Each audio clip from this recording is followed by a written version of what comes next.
Okay, hello guys, आवाज आ रही है आप सभी को? यस। हाँ। यस, अनीशा, दीपक, सचिन, यस गाइस, आवाज आ रही है आप सभी को? Yes sir. Yes okay. Yes, आवाज आ रही है। ओके गाइस, तो आज का हमारा ये लास्ट आपका डेमो सेशन है। अभी तक हमने काफी सारे कंसेप्ट डिस्कस किया है। ओके, सो एक बार रिवाइज कर लेते हैं सभी कंसेप्ट कि हमने अभी तक क्या क्या पॉइंट्स डिस्कस किया है। तो अब हमें सेल्सफोर्स में काफी ज्यादा आइडिया तो आ चुका है कि सेल्सफोर्स क्या है, फिर ये सेल्सफोर्स कैसे वर्क करता है। राइट, इतना तो हमें क्लियर हो गया। देखो, पहले सेशन में हमने डिस्कस किया था सेल्सफोर्स के बारे में कि सेल्सफोर्स क्या है। हमने सेल्सफोर्स को एक्सप्लेन किया as a company and as a product. फिर हमने सीआरएम को समझा कि सीआरएम की नीड क्या है, क्यों बिजनेसेस सीआरएम एप्लीकेशन को यूज करते हैं। ठीक है, इसके बारे में हमने समझा, इसकी नीड को हमने समझा। देन हमने ये कहा कि जो सेल्सफोर्स एक क्लाउड कंप्यूटिंग प्रोडक्ट है। तो लास्ट सेशन में हमने क्लाउड कंप्यूटिंग के बारे में डिस्कस किया। ओके, सो क्लाउड कंप्यूटिंग क्या है, क्लाउड कंप्यूटिंग की सर्विसेज क्या क्या होती है। करेक्ट, जिसमें हमने infrastructure as a service, platform as a service and software as a service, इन सभी के बारे में डिस्कस किया। देन हमने ये समझा कि सेल्सफोर्स के अंदर एक प्लेटफॉर्म होता है, कौन सा, फोर्स.com। तो इन दोनों का डिफरेंस हमने समझा। सेल्सफोर्स.com एक सास एप्लीकेशन है, एक कंप्लीट सॉफ्टवेयर है, लेकिन उसी के अंदर क्या है हमारे पास, एक प्लेटफॉर्म, फोर्स.com। तो जो भी हम इंप्लीमेंट करते हैं, जो भी हम नई चीजें यहां पर प्रोवाइड करेंगे, वो सब कहां पर एग्जीक्यूट होता है, इस फोर्स.com प्लेटफॉर्म पे। क्योंकि सेल्सफोर्स ने इसको कैसे बनाया है, एक ऐसा एप्लीकेशन जिसमें आप जो ऑलरेडी बना हुआ है वो यूज करोगे, बट जो नहीं है आप उसको डेवलप करोगे। तो जब हम रियल टाइम पे काम करेंगे तो हमें बहुत सारी रिक्वायरमेंट आएगी। करेक्ट, कि कैसे बिजनेसेस वर्क करेगा, कैसे बिजनेसेस का फ्लो होगा, उसी हिसाब से हमें इस एप्लीकेशन में चेंजेस करने पड़ेंगे। इस एप्लीकेशन को हमें कॉन्फ़िगर करना पड़ेगा, कस्टमाइज करना पड़ेगा। और उसके लिए फिर हमने आपको बता ही दिया था कि कॉन्फ़िगरेशन में क्या क्या चीजें होती है, करेक्ट, एंड कस्टमाइजेशन में क्या क्या होता है। एक बार फिर से हम इसको रिवाइज करेंगे, ठीक है, क्योंकि यही हमें डिस्कस करना है आज। तो यहां तक क्लियर है आप सभी? कोई डाउट है गाइस जो भी हमने अभी तक डिस्कस किया? हम्म, अनिशा, दीपक, सचिन, सभी लोग यहां तक क्लियर है? Yes. Yes sir. Yes, okay, clear. अभी देखिए, तो जैसे हम इसको स्टार्ट कर रहे हैं अभी, हमने बेसिक एक ओवरव्यू तो ले लिया। हमने सेल्सफोर्स का एक डेवलपर अकाउंट भी बनाया। ओके, ये बनाया क्या, मुझे ग्रुप पे किसी ने शेयर नहीं किया? यस, डेवलपर अकाउंट बनाया नहीं गाइस, बताइए। अनीशा, डेवलपर नहीं सर, अकाउंट बना मेरा लिया भी। आपने? दीपक, आपने क्रिएट किया? हाँ सर, मेरा पहले से था। ओके, अनीशा, आपने किया? सचिन? नहीं किया। क्यों? वो थोड़ा दिक्कत आ रही थी। आज कर कर देता आज। ठीक है, कोई भी इशू आ रहा है आप मुझे डायरेक्टली कांटेक्ट कर सकते हो गाइस, या ठीक ग्रुप है। है, ग्रुप पे आप हाँ। मैसेज करते जाओ। ठीक है, ठीक है। हमें पीछे हाँ। नहीं रहना है। क्योंकि हम जब इसको स्टार्ट करेंगे, अगर सपोज करो हम एक नया टॉपिक डिस्कस कर रहे हैं आज, अगर आपने उसको प्रैक्टिस नहीं किया तो हमारी बैच तो आगे जाएगी ना, बट आप पीछे रह जाओगे। तो ऐसा नहीं चाहिए। ट्राई करना, क्योंकि जो हमने कॉलेजेस में जिस तरीके से हमने पढ़ा था उस तरीके से हमें यहाँ पर नहीं चलना है। हम एक टीम की तरह यहाँ पर काम करेंगे। ठीक है, क्योंकि आज आपका ग्रुप बनेगा। अगेन, एक स्टूडेंट है, उन्होंने ज्वाइन नहीं किया, वो बाद में ज्वाइन करेंगे, आज वो ज्वाइन नहीं कर पाए। सो आपका लास्ट, फिर से जब एक ग्रुप बनेगा, कल आपका एक नया ग्रुप बनेगा, तो वहीं पे आपको एज अ टीम आप काम करोगे। कोई भी अगर आप डिफिकल्टी फेस कर रहे हो, उसी टाइम पर आप उसको रिजॉल्व करोगे।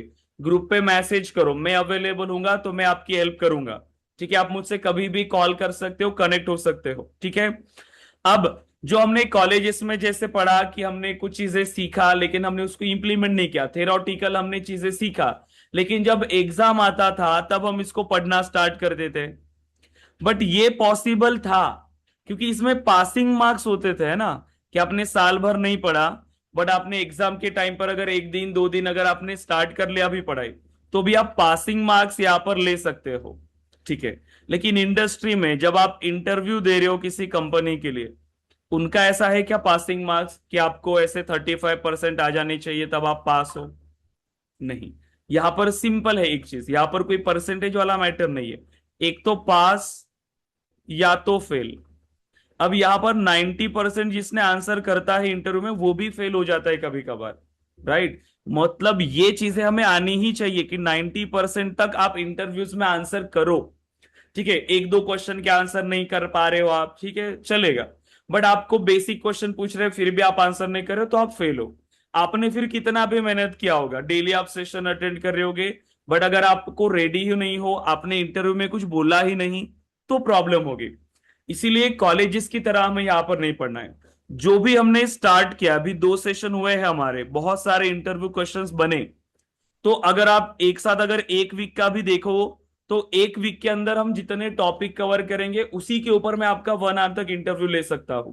इतने क्वेश्चन बन सकते हैं, करेक्ट। और हमारा सेल्सोर्स का मॉड्यूल तो इतना सारा है, तो आपको डेली पढ़ना पड़ेगा। इससे क्या होगा कि लास्ट मोमेंट पे जब आपकी ट्रेनिंग कंप्लीट होगी, तो एक साथ एकदम जीरो से पूरा का पूरा ऐसे एकदम फिर से पढ़ने की आपको जरूरत नहीं पड़ेगी।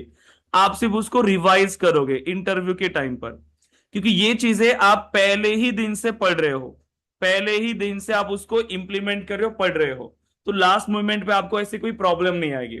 तो थोड़ा थोड़ा करके डेली पढ़ना पड़ेगा, करेक्ट। एक दिन में ये सब कुछ अगर ट्राई करोगे तो नहीं होता है पॉसिबल। बहुत सारे लोग देखो, ये लोग क्या होता है, जैसे बहुत सारे ऐसे हमारे स्टूडेंट्स तो नहीं तो लेकिन बाकी स्टूडेंट्स, क्योंकि मुझे कॉल आते हैं ऐसे, तो मैं बता रहा हूं। वो क्या करते हैं, वो इंटरव्यू के लिए अप्लाई कर रहे हैं, ठीक है, उन्होंने पढ़ा जो कुछ भी पढ़ा, 2 4 इंटरव्यू दिए, फेल हुए। अब उन्होंने अप्लाई करना स्टार्ट किया, रिज्यूमे शॉर्टलिस्ट तो हो गई उनकी, बट उनका प्रिपरेशन नहीं है तो वो फेल हो जाते हैं। अब फिर भी वो पढ़ना तो स्टार्ट नहीं कर रहे, अब उतना सारा पढ़ने में टाइम लगता है, तो वो क्या कर रहे हैं, जैसे ही अप्लाई किया, रिज्यूमे शॉर्टलिस्ट हुआ, उनको कॉल करना स्टार्ट कर देते, वो अलग अलग जगह पर। क्या इंटरव्यू सपोर्ट मिलेगा? Interview support. अब इंटरव्यू सपोर्ट का मतलब क्या, वो ये चाहते हैं कि कोई उनका इंटरव्यू क्लियर करके दे। ये चीजें हैं मार्केट के अंदर, बट आप खुद सोचो, ये चीजें हमें फॉलो नहीं करना है। अगर आप ऐसा कर भी रहे हो, तो कोई आपका इंटरव्यू तो क्लियर कर देगा बड़ी मुश्किल से, ऐसे भी पॉसिबल नहीं, क्योंकि कंपनीज अभी बहुत होशियार है, वो भी समझती है, ठीक है। तो अगर ऐसा होता भी है, लेकिन फिर काम करने के लिए कौन आएगा आपकी जगह पे? काम तो आपको ही करना है। इसीलिए जो हम कर रहे हैं वो हम खुद के लिए कर रहे हैं, ठीक है। जो भी हम यहाँ पर पढ़ रहे हैं वो खुद के लिए पढ़ रहे हैं, तो डेली टाइम देना हमें जरूरी होगा। तो प्लीज ये फॉलो करना, ये बहुत इंपॉर्टेंट पॉइंट है गाइस। आज से ही आप अपना टाइम टेबल बना लेना अच्छे से। मैं आपको पूरा ये शेयर करूंगा हमारा ट्रेनिंग मॉडल, कि हम किस तरीके से जाएंगे, डे वाइज मैं आपको टॉपिक शेयर करता जाऊंगा, उसी तरीके से आप भी पढ़ो। अपना टाइम टेबल फिक्स कर लेना अच्छे से कि इतना टाइम आपका ये मॉर्निंग का टाइम आपके सेशन के लिए, फिर उसके बाद आप टाइम देना चाहते हो या इवनिंग में आप टाइम देना चाहते हो। बस कंसिस्टेंसी के साथ आपको डेली टाइम देना है, थोड़ा थोड़ा करके अगर डेली पढ़ोगे ना, इजीली आप एक अच्छे डेवलपर बनोगे, ठीक है, कोई दिक्कत नहीं है। मार्केट में यही है, लोग ट्रेनिंग तो कर रहे हैं लेकिन कोई भी अच्छे से नहीं कर रहा है।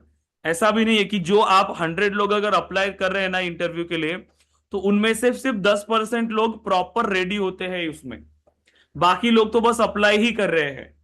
ये पूरे रिजेक्टेड होते हैं, क्योंकि कंपनीज इसी में स्ट्रगल कर रही है, क्योंकि उनको भी अच्छे कैंडिडेट नहीं मिल रहे। सो हमें वो अच्छा कैंडिडेट बनना है, तो पहले ही दिन से हमें उसको अच्छे से स्टार्ट करना पड़ेगा, ठीक है।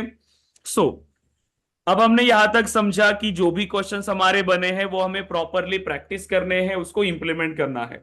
और जो ऑर्ग हमने बनाया, नोट्स का एक्सेस तो मैं आपको शेयर करूंगा ही, वहां से आप रीड करोगे तो आपको थ्योरी क्वेश्चंस अच्छे से आप आंसर कर पाओगे। जितना रीड करोगे उतना बोल पाओगे इंटरव्यूज के अंदर। और प्रैक्टिकली इस ऑर्ग में आपको इंप्लीमेंट करना है जो हमने कल बनाया था। ओके। सो यहाँ पर सचिन, थोड़ी देर में हम कनेक्ट करेंगे, बाद में आप उसको कनेक्ट कंप्लीट कर लेना, या फिर मैं फिर से बताऊंगा आपको। अनीशा, आपका हो गया क्या? आपने कर लिया है, अकाउंट बना लिया?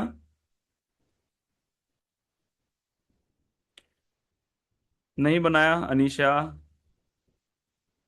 हम्म। देखो, ट्राई करना, इसको बना लेना, ठीक है, जल्दी, क्योंकि इसी में हम सारी चीजें इंप्लीमेंट करने वाले हैं। ओके, सो आपको ये पता है कि ये हमारा एक कंप्लीट एप्लीकेशन है। जो अभी आपने अकाउंट बनाया ना, ये कंप्लीट एप्लीकेशन है, ठीक है। अब अगर मुझे इसमें लॉग इन करना है, कैसे करते हैं हम लोग login.salesforce.com, ठीक है। हम कहा आएंगे, login.salesforce.com। अब जैसे हम login.salesforce.com पे आते हैं, हमें क्या करना है, अपना यूजर नेम और पासवर्ड यहां पे प्रोवाइड करना है। तो मेरा जो यूजर नेम मुझे ईमेल पे आया था, मैं उसको कॉपी कर लेता हूं। देखो, बाद में इसको सेव कर लेना आप लोग, तो क्या होगा, ये जब सेव हो जाएगा तो आपको डायरेक्टली आप इसको लॉग इन कर पाओगे, आपको यहां से कॉपी करने की जरूरत नहीं पड़ेगी। सो यूजर नेम, और फिर मैं पासवर्ड भी ऐड कर लेता हूं। एंड जैसे ही यूजर नेम और पासवर्ड आपने करेक्टली ऐड किया, आप लॉग इन कर सकते हो। सो जैसे लॉग इन करेंगे, हम लोग अभी सेल्सफोर्स के अंदर आ गए, ठीक है।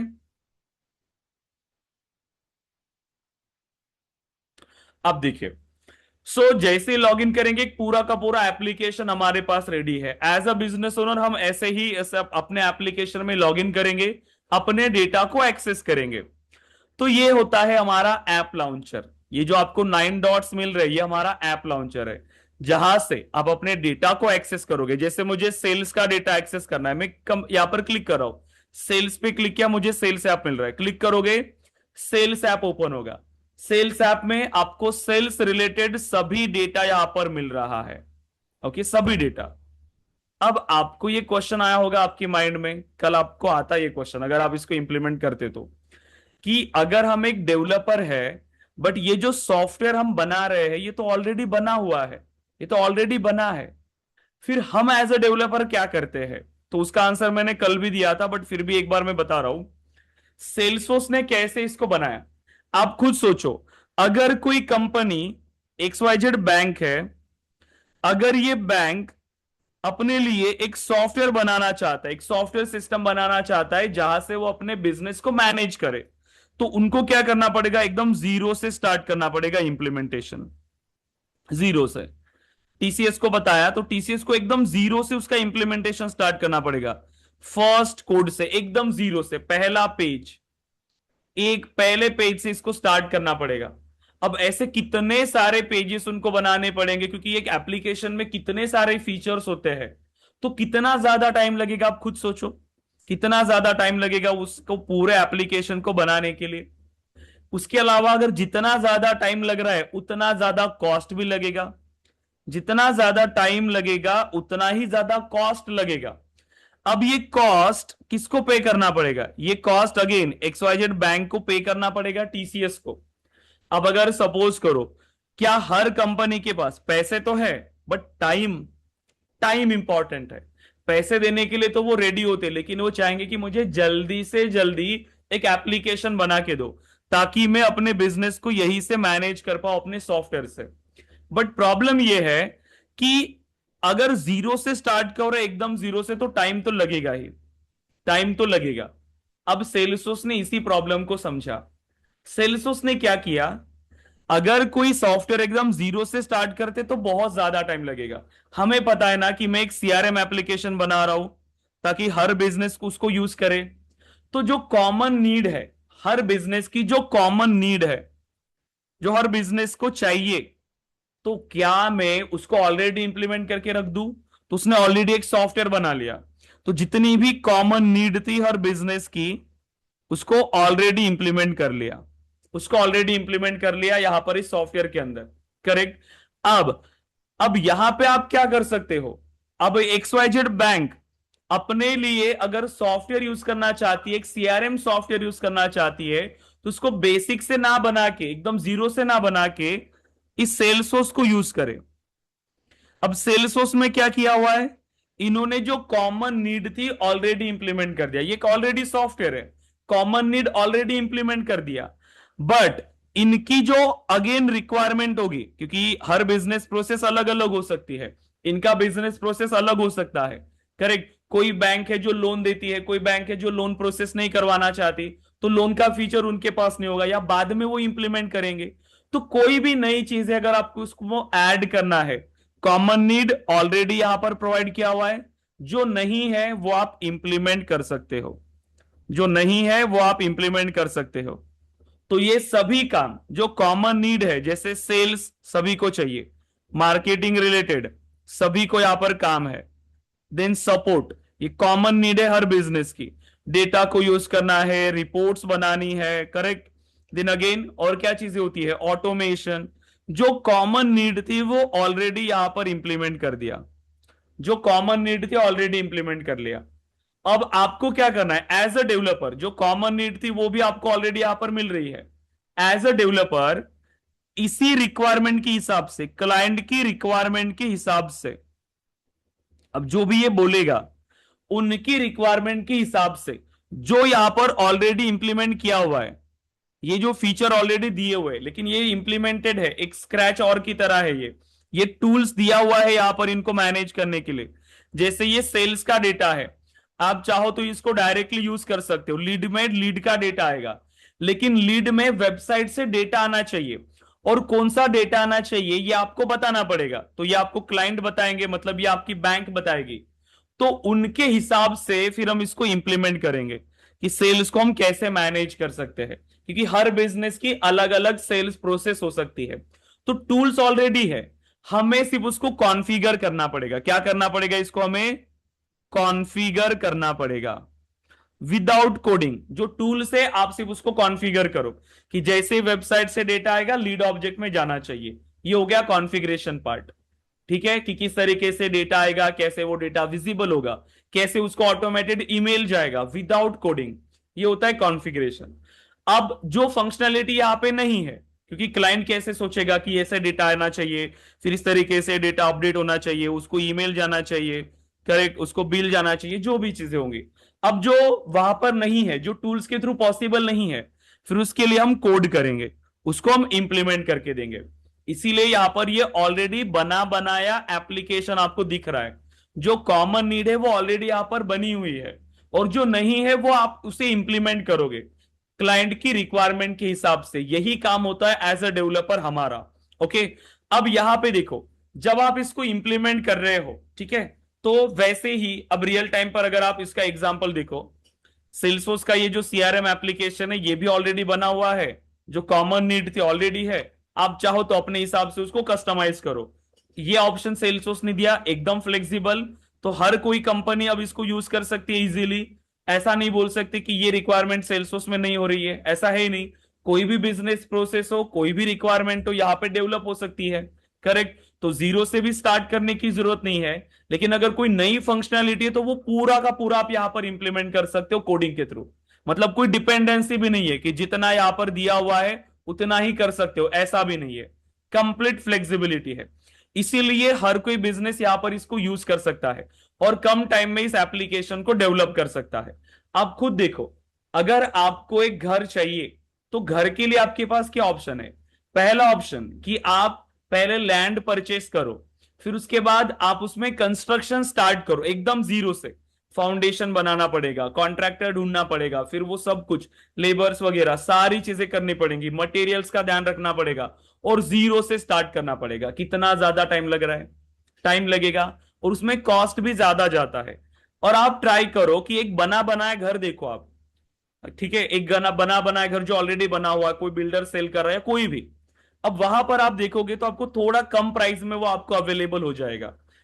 अगर आप उसको जीरो से कंस्ट्रक्ट करोगे तो उसमें चार्जेस ज्यादा लगेंगे, उसमें कॉस्ट ज्यादा जाएगा, लैंड का चार्जेस अलग, फिर कंस्ट्रक्शन का अलग, बहुत सारी चीजें उसमें लगती है। और सबसे मेन बात कि वहां पर टाइम बहुत ज्यादा जा रहा है आपका। बट वही काम आप कर सकते हो, डायरेक्टली बना बनाए घर ले सकते हो, कॉमन नीड तो उसमें ऑलरेडी है आपका। यहाँ पर क्या चाहिए, हमें बेडरूम चाहिए, हॉल चाहिए, किचन चाहिए, सारी चीजें वहां पर है। अब आप अपने मन से उसमें थोड़े बहुत चेंजेस तो कर ही पाओगे, आप उसको पेंट कर सकते हो, आप उसमें नया फर्नीचर लगा सकते हो, उसमें मॉड्यूलर किचन कर सकते हो, सब कुछ। तो जो आपकी नीड होगी फिर कि जिस तरीके से आपको चाहिए था, आप उसको क्या कर सकते हो, चेंज कर सकते हो, कस्टमाइज कर सकते हो। तो यही यहां पर फीचर यूज किया है सेल्सफोर्स ने, करेक्ट, इसीलिए सेल्सफोर्स अगेन इतना पॉपुलर है। क्लियर है यहां तक सभी? अब देखो, तो ये जो एप्लीकेशन है हमें इसी के अंदर जो ऑलरेडी बनी चीजें हैं उसको यूज करना है, क्लाइंट की रिक्वायरमेंट के हिसाब से उसमें चेंजेस करने हैं, जो नहीं है उसको डेवलप करना है। ठीक है, अब ये सॉफ्टवेयर बनता कैसे, देखो अगर हम एक ओवरव्यू डिस्कस करें एक सॉफ्टवेयर इंडस्ट्री का, ठीक है, सिर्फ सेल्सफोर्स के पर्सपेक्टिव से नहीं, एक एज अ सॉफ्टवेयर इंजीनियर आप कोई भी टेक्नोलॉजी पे काम कर रहे हो तो सॉफ्टवेयर का आर्किटेक्चर कैसे होता है। सो मेनली जब हम डेवलप करते हैं एप्लीकेशन, हम 3 लेयर्स पे काम करते हैं, जिसको हम कहते हैं एमवीसी मॉडल। उसको हम कहते हैं एमवीसी मॉडल, सुना होगा शायद आपने। 3 टायर आर्किटेक्चर भी हम उसको बोलते हैं, या front end back and database भी हम उसको बोलते हैं। तो जब भी हम एज अ सॉफ्टवेयर इंजीनियर काम करते हैं तो हम इन तीनों लेयर्स पे काम करते हैं। सबसे पहला है आपका व्यू पार्ट, मतलब उसको हम कहते हैं फ्रंट एंड। ओके, मैं एक एक करके आपको बताता हूं। फ्रंट एंड, फिर होता है बैक एंड, और फिर होता है आपका database. So front end, back and and database, इसी पार्ट को, फ्रंट एंड को ही हम कहते हैं व्यू पार्ट, बैक एंड को अगेन हम कहते हैं कंट्रोलर पार्ट, और डेटाबेस को हम कहते हैं आपका मॉडल पार्ट। सो मॉडल, व्यू, कंट्रोलर और front end, back and, database. अब आते हैं इसके ऊपर, सबसे पहले फ्रंट एंड के बारे में डिस्कस करते हैं। आपने इतने सारे एप्लीकेशंस आप यूज कर रहे हो, ओके, डेली लाइफ में आप बहुत सारे एप्लीकेशंस यूज करते हो। जैसे ही आप उस एप्लीकेशन को ओपन करोगे क्या दिख रहा है आपके सामने? उसका यूआई दिख रहा है। क्या दिख रहा है? यूआई। उसी को हम क्या कहते हैं? View part. आपका यूआई पार्ट दिख रहा है, मतलब जहां से आप इंटरैक्ट कर रहे हो, जहां से आप उस एप्लीकेशन के थ्रू इंटरैक्ट कर रहे हो। आपने इंस्टाग्राम ओपन किया, यहां पर प्लस का आइकन दिख रहा है, मतलब वहां से मैं पोस्ट कर सकता हूं। यहां पर मुझे एक मैसेज का साइन दिख रहा है, मैं इस पे क्लिक करके किसी को भी मैसेज कर सकता हूं, मैं चैट कर सकता हूं। तो कहां से चैट करना है, कहां पर इनपुट की फील्ड होगी चैट करने के लिए, कहां पर कोई बटन होगी सेंड करने के लिए। तो आपके पास ये यूआई बना गया है जहां से आप इंटरैक्ट कर सकते हो। मतलब एप्लीकेशन का सबसे पहला पार्ट जहां से यूजर इंटरैक्ट कर रहा है, यूजर डायरेक्टली इंटरैक्ट कर रहा है, वो होता है हमारा फ्रंट एंड पार्ट। इसको हम क्या कहते हैं? फ्रंट एंड पार्ट, या यूआई पार्ट, या व्यू पार्ट। इसमें होता है आपकी बटन्स, ठीक है, आपकी बटन्स मिलती है, आपके एनिमेशंस हो गए, करेक्ट, आपको इमेजेस दिख रही है, वीडियोस दिख रहे हैं, करेक्ट, आपको अगेन इनपुट फील्ड दिख रही है, मतलब जैसे फॉर्म वगैरह होता है ना, फॉर्म वगैरह आपको दिख रहा है। ये सब पार्ट होता है आपका UI part, front end part. और ये भी एक डेवलपर की नीड है कि आप एक एप्लीकेशन के लिए एक प्रॉपरली फ्रंट एंड डिजाइन करो जिससे यूजर इंटरैक्ट कर पाए। तो वेबसाइट को रिस्पॉन्सिव बनाने का काम, मतलब उस सॉफ्टवेयर को रिस्पॉन्सिव बनाने का काम, इंटरैक्टिव बनाने का काम होता है इस फ्रंट एंड का, जहां से आपके एंड यूजर उस एप्लीकेशन के साथ इंटरैक्ट कर पाए। आप जैसे अभी सेल्सफोर्स पे आ गए ना, सबसे पहले पेज पे login.salesforce.com, यहां से आपने यूजर नेम और पासवर्ड दिया, ये भी क्या है कि यूआई पार्ट है। हर एप्लीकेशन पे अलग अलग यूआई आपको मिल रहा है। सेल्सफोर्स में लॉगिन करने के लिए अलग लॉगिन पेज, इंस्टाग्राम पे लॉगिन करे उसका लॉगिन पेज अलग होगा, उसका डिजाइन अलग होगा, लिंक्डइन पे लॉगिन करे उसका डिजाइन अलग है। तो अलग अलग तरीके से यहां पर डेवलपर ने इनको डिजाइन किया हुआ है। तो ये काम होता है एक फ्रंट एंड का। सो फ्रंट एंड इंजीनियर का काम क्या है? अपनी वेबसाइट को रिस्पॉन्सिव बनाओ, इंटरैक्टिव बनाओ, correct. So front end clear है आपको? फ्रंट एंड पार्ट क्लियर है? अनीशा, दीपक, ओके, अगेन आईफोन, आपका नाम? मुझे अभी इनका तो पता चल रहा है रेडमी का कि ये सचिन है, क्योंकि उन्होंने तीनों सेशन ज्वाइन किया तो मुझे पता है। आईफोन आपने कल सेशन ज्वाइन नहीं किया था, आई थिंक फर्स्ट सेशन आपने ज्वाइन किया था अगेन। आपका नाम बताइए आईफोन।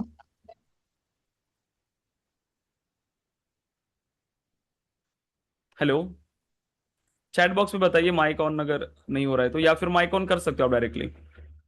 आईफोन प्लीज आपका नाम बताइए सिर्फ।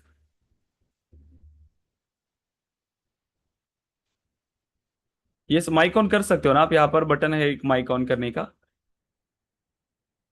हम्म, क्लियर है या नहीं यस सर। बताइएगा इसे यहाँ तक। क्या नाम है आपका? Yes sir, Shubham this side.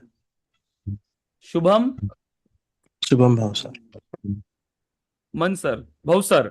Yes. Okay, ठीक है, ओके शुभम, तो क्लियर है यहां तक।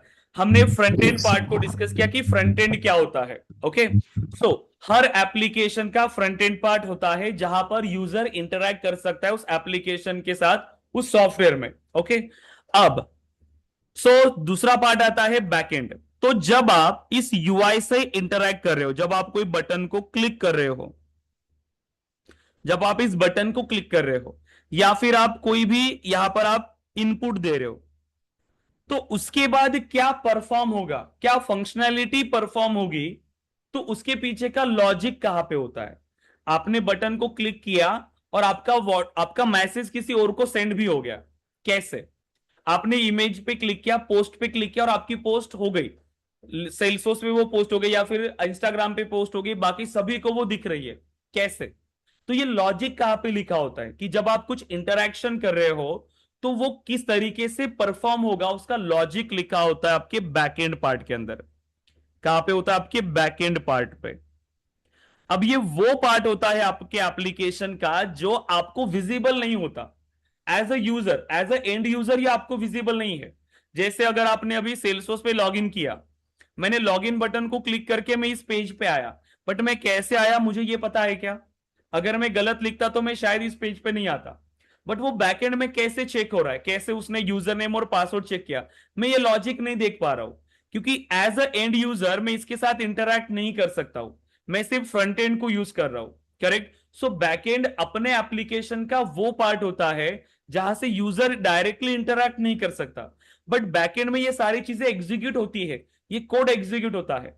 जिस तरीके से आप इंटरैक्ट कर रहे हो उसी तरीके से जो रिस्पॉन्स आपको मिल रहा है, तो वो रिस्पॉन्स कैसे मिलेगा, उसका लॉजिक, उसका बिजनेस लॉजिक लिखा होता है आपकी इस बैकएंड पार्ट पे, आपके इस कंट्रोलर पार्ट पे। करेक्ट? जैसे कि वैलिडेशन हो गया, ऑथेंटिकेशन हो गया, सर्वर के साथ कम्युनिकेशन हो गया, राइट, ऑथोराइज करना है किसी को, ये सारी चीजें कहां पर हो रही है? आपके बैकएंड पार्ट पे होती है। यही काम होता है as a developer, as a engineer, की बैकएंड में आप वो सारी फंक्शनैलिटी इंप्लीमेंट करो कि आपका कोड कैसे रिस्पॉन्स करेगा, आपका सॉफ्टवेयर कैसे रिस्पॉन्स करेगा। तो यहां पर एज अ डेवलपर हम बैकएंड इंजीनियर की तरह भी काम करते हैं। फिर आता है database part. Okay, database part. Database का मतलब क्या होता है? आपका डेटा, ठीक है, डेटाबेस में क्या होता है? आपका जो भी डेटा होगा वो डेटा इस डेटाबेस में स्टोर रहता है। आप सोचो, आप इंस्टाग्राम यूज कर रहे हो, आपने अभी कितने भी टाइम पहले अगर एक इमेज अपलोड किया होगा, वो अभी तक इंस्टाग्राम पे है। आपने किसी को मैसेज किया होगा, वो मैसेज है। किसी ने आपकी पोस्ट पे कमेंट किया होगा, वो कमेंट है। सभी का डेटा, जितने भी आपके फ्रेंड्स है, जो भी आपके इंस्टाग्राम पे है, सभी का डेटा है। तो वो डेटा कहां पे जा रहा है? वो कहीं ना कहीं पे स्टोर हो रहा है ना। तो वो डेटा स्टोर होता है इस डेटाबेस में। वो डेटा कहां पे स्टोर हो रहा है? इस डेटाबेस में। तो हर एप्लीकेशन के पास अगर डेटा है तो उस डेटा को स्टोर करने के लिए उसको डेटाबेस की भी जरूरत पड़ती है। तो डेटाबेस भी बहुत ही इंपॉर्टेंट कंसेप्ट होता है हमारे सॉफ्टवेयर एप्लीकेशन के अंदर। और यहाँ पे डेटाबेस में भी हमें डेटाबेस डिजाइन करना पड़ता है कि कैसा डेटा यहाँ पर रिलेट करेगा। ठीक है, कितने यहाँ पर हमें टेबल्स बनाने पड़ेंगे, वो आपस में कैसे रिलेट करेंगे, ये सारी फंक्शनैलिटी हमें यहाँ पर बनानी पड़ती है। डेटाबेस के साथ इंटरैक्ट करना पड़ता है। ये बैकएंड पार्ट डेटाबेस के साथ इंटरैक्ट करता है, डेटाबेस में से डेटा को फेच करता है, या फिर डेटा को इंसर्ट भी करता है, या डेटा को यहां से फेच भी करता है। जैसे नया यूजर बना तो वो नई यूजर की डिटेल यहां से, मैंने जैसे यूजर बनाया अभी है ना, यहां पर मैंने क्रिएट यूजर पे क्लिक किया, यहाँ पे सभी डिटेल्स दिया और सेव पे क्लिक किया। तो क्या हो रहा है? ये सेव की कमांड बैकएंड को कॉल कर रहा है। बैकएंड में कोई लॉजिक होगा, इस इंफॉर्मेशन को लेके वो कहां पे जाएगा? डेटाबेस में, और इस डेटा को इंसर्ट करेगा। ऐसे ही ये फंक्शनैलिटी वर्क करती है। ये तीनों फिर आपस में इंटरैक्ट होते हैं, तब जाके आप उस एप्लीकेशन को यूज कर पाते हो। So front end, back and, database. आप एक सिंपल सा एग्जांपल लो, अगर आपको एक लॉगिन पेज भी बनाना है, ठीक है, तो भी आपको इन तीनों लेयर्स पे काम करना पड़ेगा, इन तीनों लेयर्स पे। जैसे फ्रंट एंड पार्ट, अगर आपने एक लॉगिन पेज बनाना है, यूजर नेम और पासवर्ड, और यहां पर आप क्लिक कर रहे हो लॉगिन। अब ये हो गया आपका फ्रंट एंड पार्ट, यस और नो, ये हो गया आपका फ्रंट एंड। आप चाहते हो कि हमारे एप्लीकेशन के अंदर यूजर लॉगिन करे, तो उसके लिए आपने फ्रंट एंड पार्ट बना, यूजर नेम और पासवर्ड के लिए इनपुट फील्ड्स बनाई, और लॉगिन पे क्लिक करने के लिए एक बटन बनाया। अब यूजर क्या करेगा, इस पे यूजर नेम और पासवर्ड ऐड करेंगे, लॉग इन बटन पे क्लिक करेगा। एज अ डेवलपर आपको क्या सोचना है, क्या हर बार जो भी यूजर होगा वो क्या हर बार सही यूजर नेम और पासवर्ड ऐड कर सकता है? नहीं, मल्टीपल पॉसिबिलिटीज भी है। तो जैसे ही लॉग इन बटन पे क्लिक करा है, बैकएंड में क्या क्या चीजें चेक होती है देखो। सबसे पहले वो चेक करेगा कि ये जो यूजर नेम है और ये जो पासवर्ड है जो आपने एंटर किया, ओके।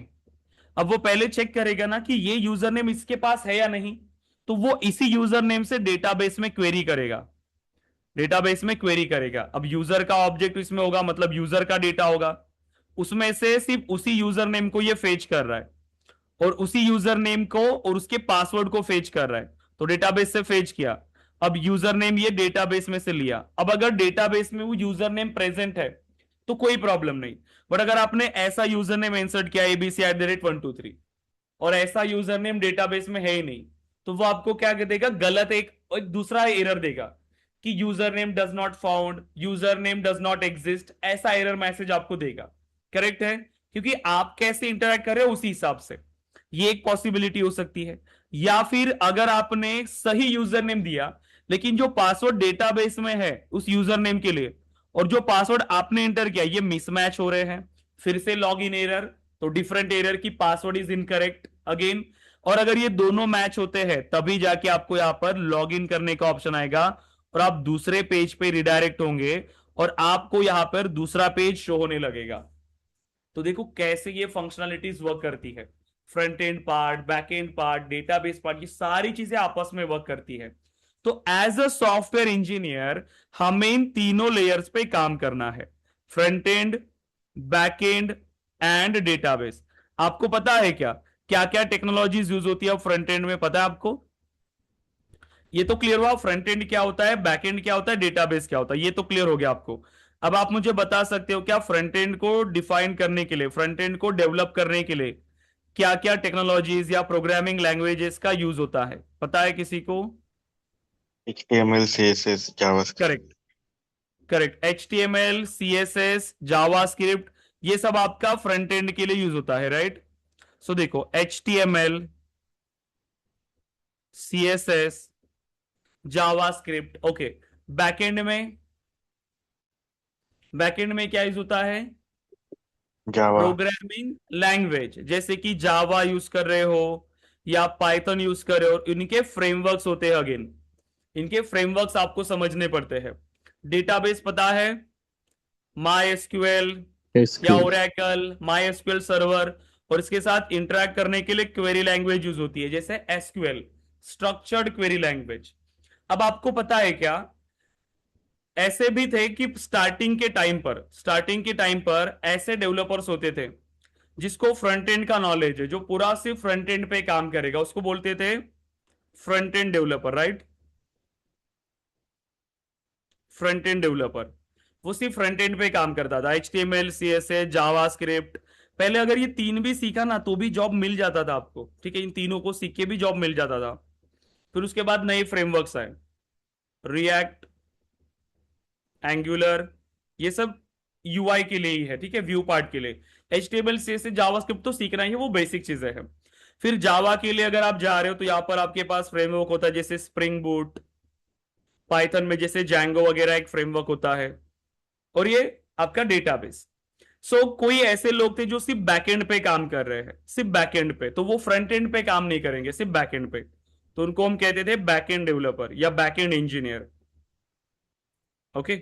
और कुछ लोग सिर्फ डेटाबेस पे काम करते थे, डेटाबेस को डिजाइन करना, एसक्यूएल का यूज करना, उसको हम कहते थे database developer, okay, database developer. अब कुछ टाइम पहले ये रोल एग्जिस्ट करते थे, कुछ टाइम पहले। अभी के टाइम पर मार्केट में अगर आपने सिर्फ UI सीखा या सिर्फ बैकएंड सीखा या सिर्फ डेटाबेस का नॉलेज है तो आप अभी तक इंडस्ट्री के लिए रेडी नहीं हो, क्योंकि अभी के टाइम पर कंपनीज को ऐसा डेवलपर चाहिए जो अकेला एक पूरे प्रोजेक्ट पे काम कर सकता है। वो फ्रंट एंड पे भी काम कर सकता है, वो बैक एंड पे भी काम कर सकता है, वो डेटाबेस पे भी काम कर सकता है, तीनों लेयर पे वो काम कर सकता है। ऐसा डेवलपर अभी कंपनीज को चाहिए। तो ऐसा डेवलपर जिनको ये तीनों नॉलेज है, जिनको तीनों का नॉलेज है, ऐसे डेवलपर को हम क्या कहते हैं? Full stack developer. उसको हम क्या कहते हैं? Full stack developer.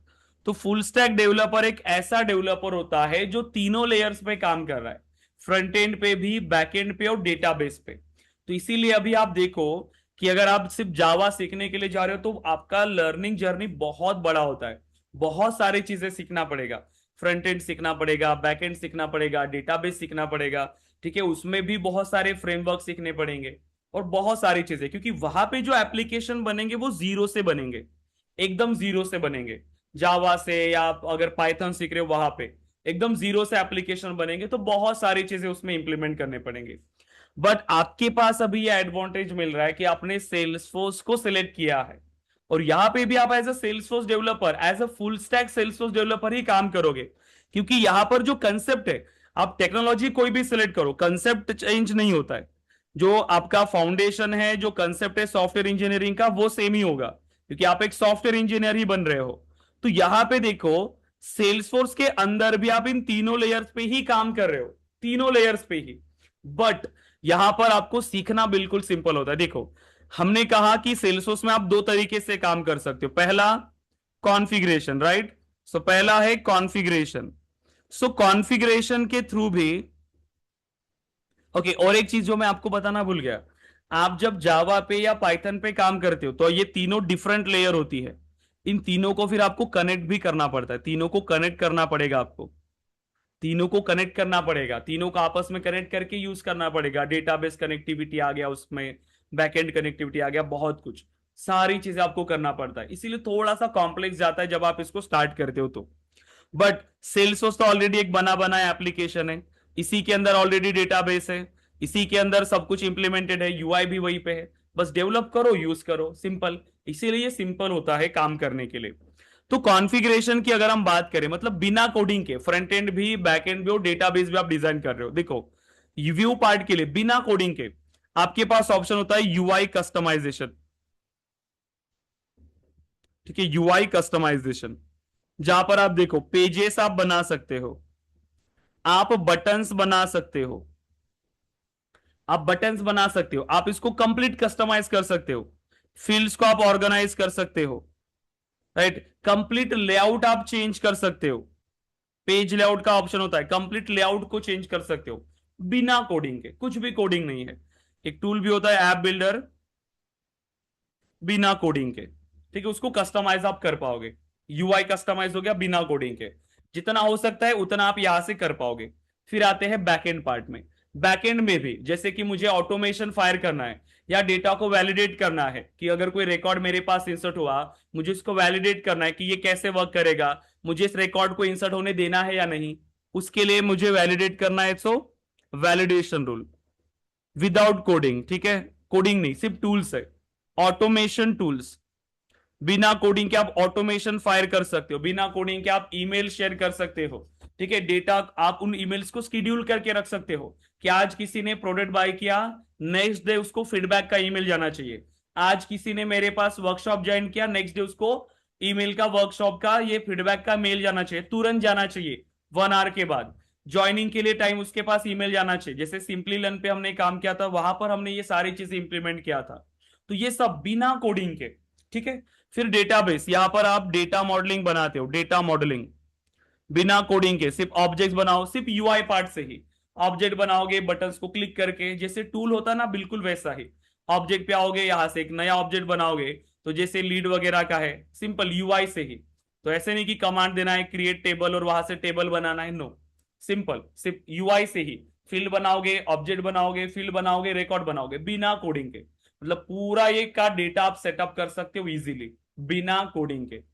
और वही काम फिर जब आप, अगर आप डेवलपमेंट पे जाते हो, क्योंकि यहां पर जो काम का है, मतलब जितना कर सकते हो उतना करोगे, डेटाबेस का तो सब कुछ यहां पर आप कर पाओगे, ठीक है, डेटाबेस आप डेटा मॉडल डिजाइन करते हो बिना कोडिंग के ही।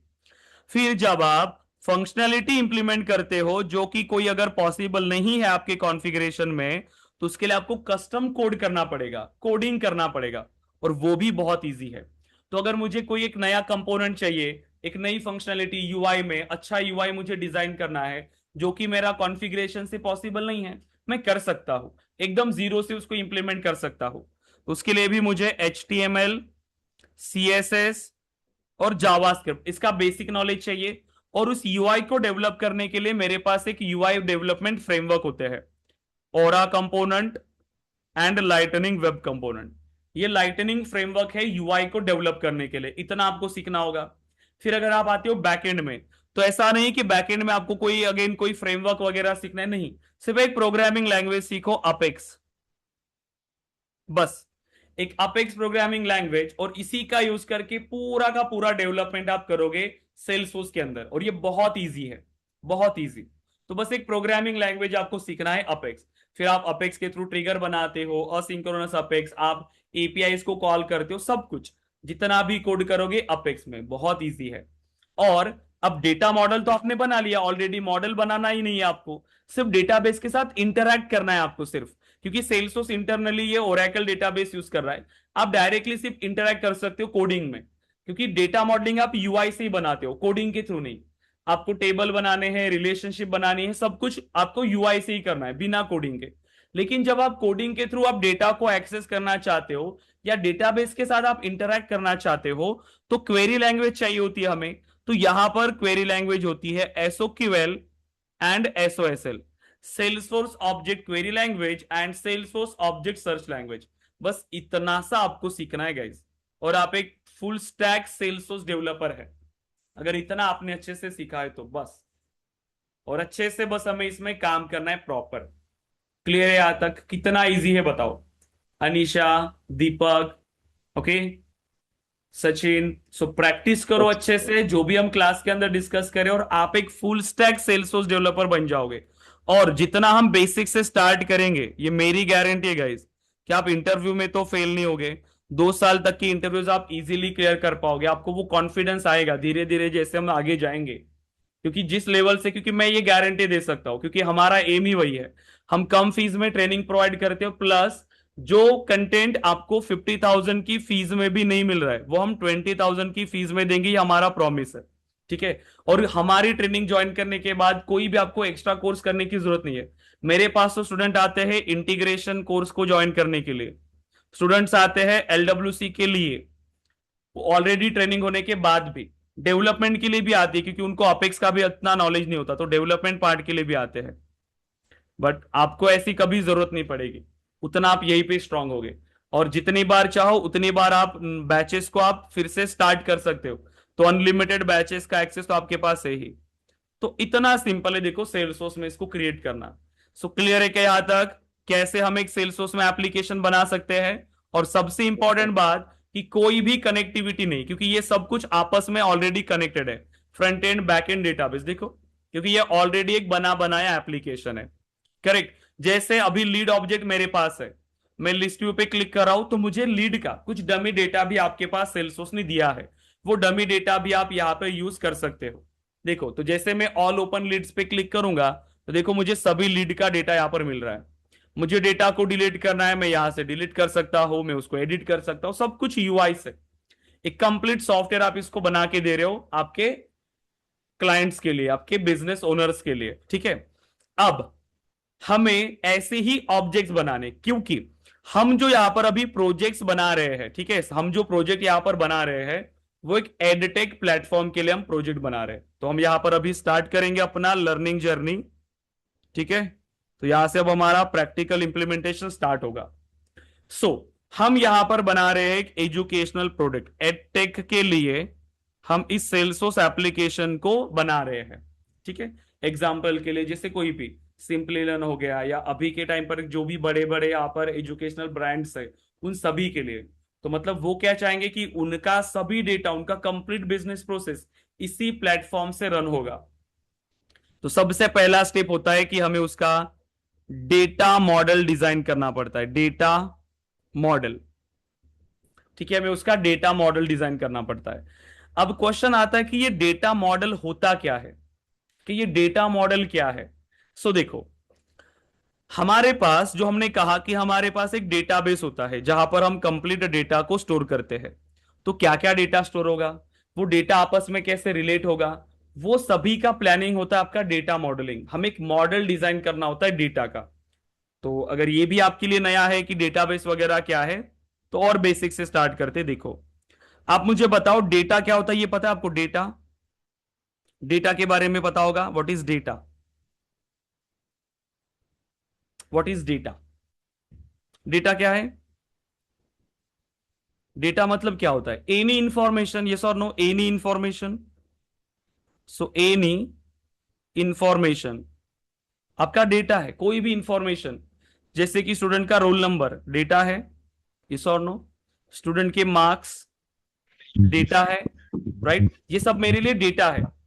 अब हम इस डेटा को स्टोर करना चाहते हैं, तो डेटा को स्टोर क्यों करते हैं? क्यों करते हैं डेटा को स्टोर? क्या जरूरत है कि बिजनेसेस अपने डेटा को स्टोर कर रहे हैं, हम चाहते हैं कि हम उस डेटा को स्टोर करें? क्यों? क्योंकि इस डेटा को हम यूज करेंगे आगे जाके, फ्यूचर में हमें इस डेटा का काम है। अभी के टाइम पर देखो, डेटा ही सब कुछ होता है बिजनेसेस के लिए।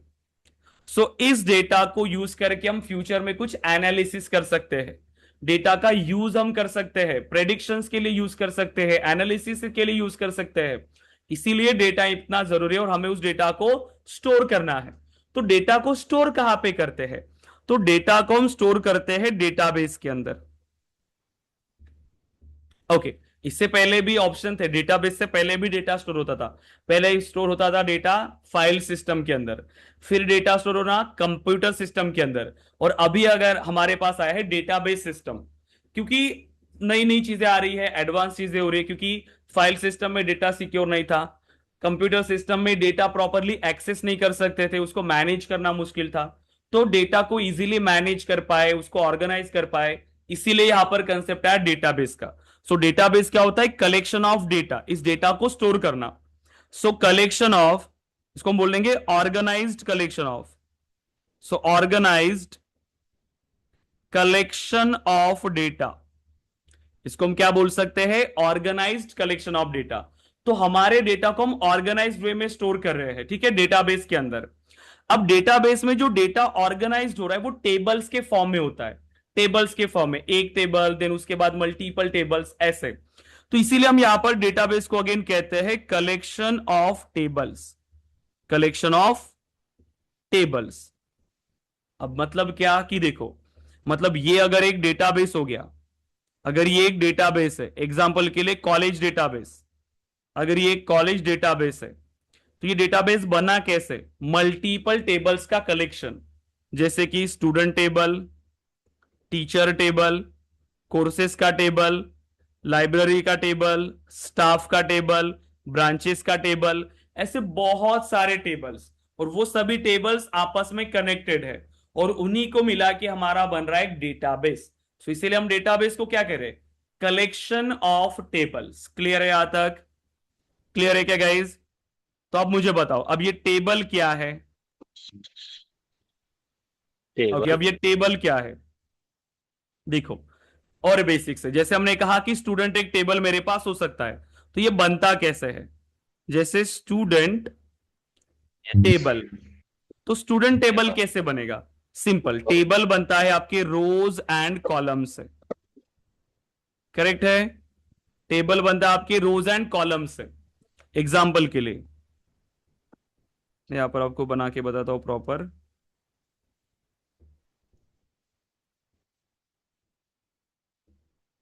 ठीक है, सो अब मेरे पास डेटा हो सकता है जैसे कि स्टूडेंट का रोल नंबर, स्टूडेंट का name, phone, email and course. अब जैसे जैसे मेरे पास स्टूडेंट आएंगे, अब ये बन गया मेरा एक टेबल, स्टूडेंट का टेबल। जैसे जैसे स्टूडेंट आएंगे, स्टूडेंट की एंट्री करेंगे। सो रोल नंबर 101 राज, उसका मोबाइल नंबर, उसका ईमेल एड्रेस और उसका कोर्स। करेक्ट? ऐसे ही जैसे अभी मेरे पास है 102, सो सचिन, देन इसके बाद यहां पर आप क्या करोगे? उनका वो मोबाइल नंबर, उनका ईमेल एड्रेस, उनका कोर्स। करेक्ट? सो जैसे पाइथन, जो भी कोर्स को आप ज्वाइन कर रहे हो। Correct? So then 103, so Anisha. अब यहां पर अगेन मोबाइल नंबर ऐड किया, email number, Salesforce. Correct? Data हम क्रिएट करें, तो कैसे बन रहा है ये data? So 104, so Deepak, then mobile number, email address, course. तो ऐसे टेबल में अब डेटा की एंट्री होती जाएगी, करेक्ट। तो इसीलिए ये टेबल बना कैसे, क्या बोल रहे हैं हम लोग उसको, जो ये आपने क्रिएट किया, जो है रोल नंबर या नेम, ये सब क्या है, कोर्स, ईमेल, ये सब क्या है, रोज या कॉलम्स, रोज या कॉलम्स, अनीशा, दीपक, सचिन, क्या है ये, रोज या कॉलम्स, ये है हमारे कॉलम्स, ठीक है, ये कॉलम्स है, ये फर्स्ट कॉलम, ये सेकंड कॉलम, ये थर्ड कॉलम, ये फोर्थ कॉलम, ये फिफ्थ कॉलम, ठीक है, ये है हमारे कॉलम्स, ऐसे हमारे ये कॉलम्स होते हैं, ठीक है। लेकिन अगर मैं ये बात करूं कि ये एक रिकॉर्ड, ये एक रिकॉर्ड, ये क्या है, अब इसको क्या कहते हैं हम लोग, इनको, ये है आपकी rows, first row, second row, third row, fourth row, fifth row, इस तरीके से। तो टेबल कैसे बन रहा है, टेबल होता है आपका रोज एंड कॉलम्स। सो एक टेबल जो आपके पास बन रहा है डेटाबेस के अंदर, ठीक है, डेटाबेस में डेटा को स्टोर करना है तो आपको टेबल बनाने पड़ेंगे। टेबल का यूज क्या है, जहां पर हम डेटा को स्टोर कर रहे हैं, क्योंकि टेबल क्यों बना रहे हैं, क्योंकि हमें स्टूडेंट की इंफॉर्मेशन चाहिए तो स्टूडेंट का टेबल बनाना पड़ेगा, टीचर्स की इंफॉर्मेशन स्टोर करनी है तो टीचर्स का टेबल बनाना पड़ेगा, सिंपल है। तो डेटाबेस में हमारे पास होते हैं टेबल। टेबल कैसे बन रहा है, टेबल के अंदर होते हैं कॉलम्स एंड रोज। सो ये भी बोल सकते हो table is the collection of rose and column, simple. अब यही सेम कंसेप्ट, क्योंकि आप चाहे कोई भी टेक्नोलॉजी आप सीखो, यही कंसेप्ट होगा, डेटाबेस चाहिए, उसमें टेबल्स होंगे, उसमें कॉलम्स होंगे, रोज होंगे, ठीक है। यही सेम कंसेप्ट सेल्सफोर्स में भी यूज हो रहा है। सेल्सफोर्स में भी आपको डेटा स्टोर करना है, आपको डेटा मॉडलिंग बनानी है, तो सेल्सफोर्स भी क्या, एक डेटाबेस है, इंटरनली वो एक डेटाबेस है, उसमें भी आप डेटा स्टोर करो, और सभी फंक्शनैलिटी है सेल्सफोर्स के अंदर, करेक्ट, डेटा स्टोर हो रहा है, वो मैनेज हो रहा है, सब कुछ। सो सेल्सफोर्स में भी आपको टेबल बनाने पड़ेंगे, ठीक है, टेबल बनाने पड़ेंगे आपको सेल्सफोर्स में।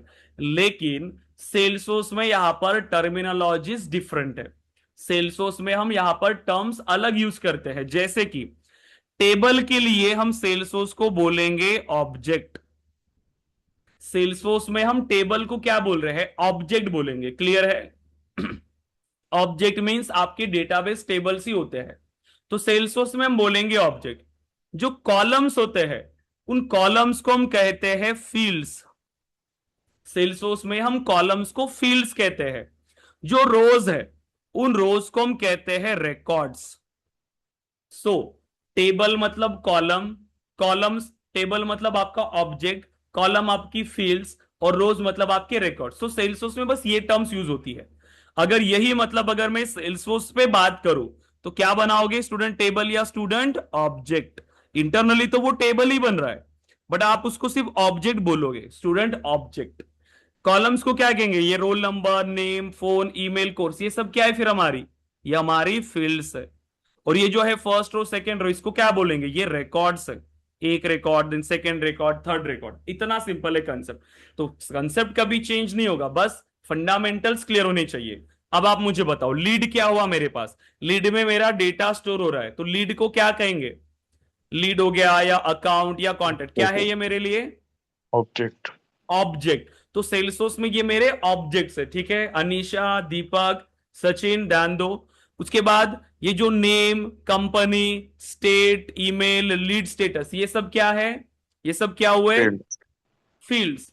जब मैं उन फील्ड्स में डेटा प्रोवाइड करूंगा, मैंने फील्ड रिकॉर्ड मुझे चाहिए तो मुझे फर्स्ट नेम देना पड़ेगा, फिर उसका कंपनी, स्टेट, मतलब जब मैं न्यू पे क्लिक करूंगा तो उस ऑब्जेक्ट पे जितनी फील्ड्स है, उस ऑब्जेक्ट पे जितनी फील्ड से मैं यहां पर डेटा दे सकता हूं, देखो यहां पर मैं डेटा दे रहा हूं, उसका सैल्यूटेशन क्या है, उसका फर्स्ट नेम क्या है, लास्ट नेम क्या है, कंपनी क्या है। तो जब मैं फील्ड में डेटा प्रोवाइड कर रहा हूं तो क्या क्रिएट हो रहा है मेरे पास, क्या क्रिएट हो रहा है यहां पर, ये क्या कहेंगे उसे, ये सब क्या है, रिकॉर्ड्स। क्या क्रिएट हो रहे हैं हमारे, रिकॉर्ड्स क्रिएट हो रहे हैं। तो इतना सिंपल है ये, object, fields, records. So object, ये फील्ड्स, ये रिकॉर्ड्स। सो हर ऑब्जेक्ट पे आपके पास फील्ड्स मिलेंगी, क्योंकि फील्ड्स के थ्रू ही तो डेटा आप ऐड करोगे और रिकॉर्ड बनाओगे। तो इतना सिंपल है ये। अब हमें ये डेटा मॉडलिंग बनानी है। सपोज करो आपने कहा था कि आपको एक एडटेक प्रोडक्ट बनाना है, ठीक है, एडटेक के लिए आप इसको बना रहे हो। सो अब आप मुझे बताओ क्या क्या डेटा मॉडलिंग आपको चाहिए। क्या क्या रिक्वायरमेंट आपकी होगी, बताओ क्या क्या ऑब्जेक्ट्स आपको चाहिए। पहले सिर्फ ऑब्जेक्ट्स बताओ कि क्या क्या ऑब्जेक्ट्स हो सकते हैं, बाद में फिर उसमें हम रिलेशनशिप वगैरह क्रिएट करेंगे। क्या क्या ऑब्जेक्ट्स चाहिए। एडटेक प्लेटफॉर्म है तो सबसे पहला तो है स्टूडेंट का डेटा चाहिए होगा, यस और नो, यस और नो। अनीशा, दीपक, सचिन बताइए। स्टूडेंट का डेटा। ओके, मुझे सभी का मुझे आंसर चाहिए, एक एक करके आप मुझे बताओ कोई भी। उसके बाद क्या लगता है आपको सचिन, क्या लगता है, मुझे एक कोई ऑब्जेक्ट बताओ कि जो एडटेक प्लेटफॉर्म के लिए और एक ऑब्जेक्ट की जरूरत हो सकती है, वो ऑब्जेक्ट बताओ क्या हो सकता है। क्योंकि बिजनेस पर्सपेक्टिव से अब आपको सोचने की आदत डालनी पड़ेगी, इंटरैक्टिव होना पड़ेगा गाइस क्लास में। क्योंकि अगर आप एक डेवलपर बनना चाहते हो तो ऐसे पीछे नहीं रहना है क्लास में। अगर पीछे रहोगे तो बहुत सारी अपॉर्चुनिटीज मिस करोगे। करेक्ट। क्योंकि अगर हमने ये आदत डाला कि मुझे आंसर आ रहा है फिर भी मैं आंसर नहीं कर रहा हूं, मैं बोल नहीं रहा हूं, ये आदत लग जाती है हमें। फिर हमें पता होने के बाद भी हम बोलते नहीं। लेकिन जब आप बात करोगे तो ही आपका कॉन्फिडेंस बढ़ेगा। ठीक है। बताओ सचिन, कुछ ऑब्जेक्ट्स बताओ कि मुझे एडटेक के लिए और क्या क्या ऑब्जेक्ट्स की जरूरत हो सकती है। एक तो ऑब्जेक्ट बताओ मुझे सचिन। सिर्फ स्टूडेंट का डेटा चाहिए। अगर आप एक एजुकेशनल बिजनेस रन कर रहे हो या उसके लिए आप एक सॉफ्टवेयर बना रहे हो तो क्या क्या डेटा की नीड हो सकती है। डेटा सोचो कि डेटा क्या होगा, और डेटा के लिए ऑब्जेक्ट बनाते हैं, सिंपल। तो और कौन से डेटा की जरूरत हो सकती है। स्टूडेंट का डेटा तो ठीक है, उसके अलावा और कॉलेज का वगैरह। कौन सा। कॉलेज। कॉलेज ही मतलब ये एडटेक प्लेटफॉर्म है ना, तो कॉलेज का तो नहीं रखेंगे। और क्या रख सकते हैं, ब्रांचेस बोल सकते हैं हम उसको, राइट। कि उस ब्रांच। एडटेक प्लेटफॉर्म की ब्रांचेस हो सकती है, राइट। तो उसकी ब्रांचेस, उनकी कितनी ब्रांचेस है, गुड। और सोचे। हाँ अनीशा आप बताओ, और क्या डेटा की जरूरत हो सकती है हमें, क्या लगता है और क्या डेटा चाहिए। जैसे आप भी कोई एक दो ऑब्जेक्ट मुझे बताओ, और क्या डेटा चाहिए। सिंपल है गाइस, बहुत सिंपल है। अनीशा प्लीज बताइए। आप चैट पे सेंड कर सकते हो अगर आप क्या माइक ऑन नहीं कर सकते हो तो।